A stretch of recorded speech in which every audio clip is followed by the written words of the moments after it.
Đánh giá trực tuyến ngôi sao phim truyền hình Trung Quốc được yêu thích nhất năm 2023, Triệu Lộ Tư và Tiêu Chiến được đưa vào danh sách top 1. Năm nay có rất nhiều bộ phim truyền hình mạnh ở đại lục, không chỉ Sao Vi Gong Blanc của Dương Tử trở thành chủ đề nóng, Lotus Tower của Chen Y và Jay Bones của Tiêu Chiến cũng thu hút được rất nhiều lời khen ngợi. Mới đây, Luan cũng công bố danh sách những ngôi sao phim truyền hình Trung Quốc được yêu thích nhất thế hệ sau 90 vào năm 2023.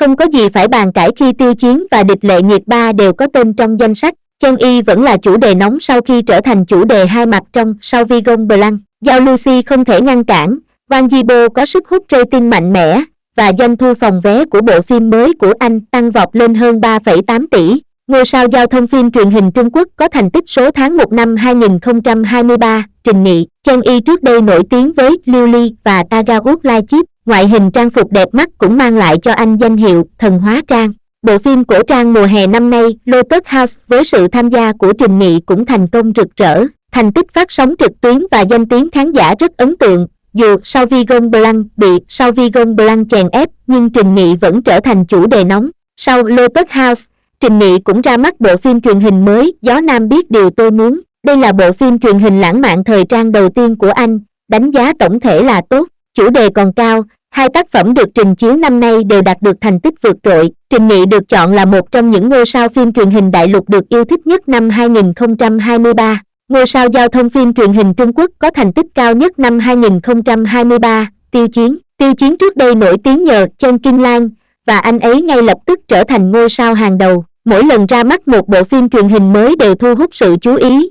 Kết quả của 3 bộ phim truyền hình Tiêu Chiến ra mắt năm nay cũng rất ấn tượng. Taxi in the Dream và Jay Bones là những bộ phim truyền hình bom tấn được công khai chứng nhận của Tencent vào năm 2023. Mặc dù The Sun is Bitmare không nổi tiếng bằng hai phần còn lại, nhưng nó có những đánh giá truyền miệng rất tốt và hiệu suất xếp hạng đã vượt quá 1%. Tiêu Chiến hiện đang tham gia quay bộ phim mới Thần Điêu Đại Hiệp. Bộ phim đã trở thành chủ đề nóng trước khi bấm máy. Người ta tin rằng Tiêu Chiến sẽ trở nên nổi tiếng trở lại nhờ bộ phim này.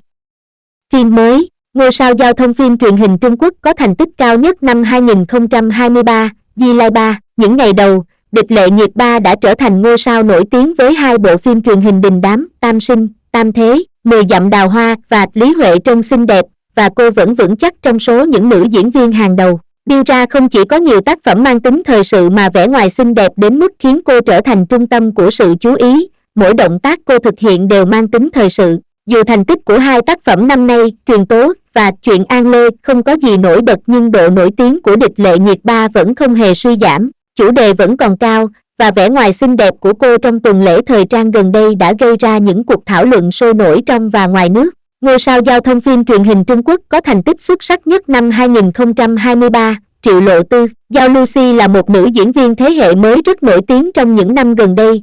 Trước đây cô nổi tiếng với The Remote Chen Kian Kian, và các vai chính sau đó của cô trong Leisure Retail và The Star cũng được yêu thích. Thành công rực rỡ đưa Giao Lucy trở thành ngôi sao được công nhận thứ 95, người có lượng truy cập cao nhất. Năm nay, Triệu Lộ Tư còn mang đến hai tác phẩm mới là Hang Lăng và Bí Mật Không Thể Giấu. Trong đó, Bí Mật Không Thể Giấu đã trở thành một trong những bộ phim truyền hình Trung Quốc ăn khách nhất mùa hè, đạt được sự nổi tiếng cao trong và ngoài nước. Giao Lucy một lần nữa chứng tỏ khả năng gánh phim truyền hình của mình, và mức độ nổi tiếng của cô lên một tầm cao mới. Top 5 ngôi sao phim truyền hình Trung Quốc năm 2023, Vương Nhất Bác. Wang Yibo, thành viên nhóm nhạc nam UNIQ, đã gia nhập lĩnh vực truyền hình trước đây thông qua The Best Task in the World. Anh ấy ngay lập tức trở thành hit với Chen Kim Lan, và các vai chính tiếp theo của anh ấy trong Diêu Phây và The Winrich in Miên cũng cực kỳ nổi tiếng. Vương Nhất Bác những năm gần đây cũng tích cực bước vào màn ảnh rộng. Chỉ riêng năm 2023 sẽ có 3 bộ phim ra mắt, tất cả đều là sản phẩm quy mô lớn. Doanh thu phòng vé, độ nổi tiếng và danh tiếng đều tốt, một lần nữa chứng kiến mức độ nổi tiếng và rating cao ngất ngưỡng của Vương Nhất Bác. 6 ngôi sao phim truyền hình đại lục có thành tích xuất sắc nhất năm 2023, Giang Yixin. Giang Yixin, sinh ra trong nhóm nhạc nam EXO, cũng lấn sân sang lĩnh vực điện ảnh và truyền hình trong những năm gần đây. Mặc dù Giang Yixin chủ yếu đóng vai phụ, nhưng tuy nhiên, tất cả những tác phẩm anh tham gia đều là phim truyền hình có quy mô sản xuất và đều có chất lượng cao.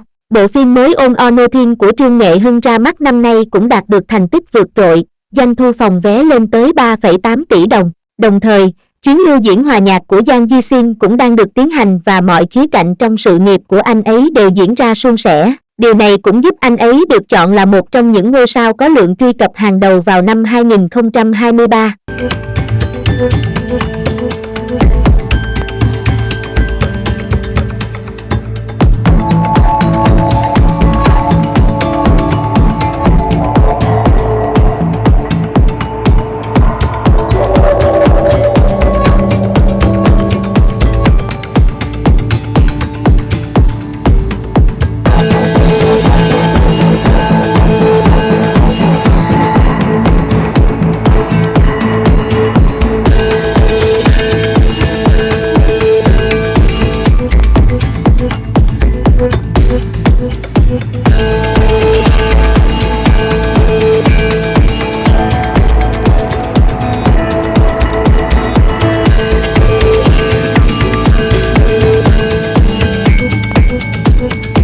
We'll be right back.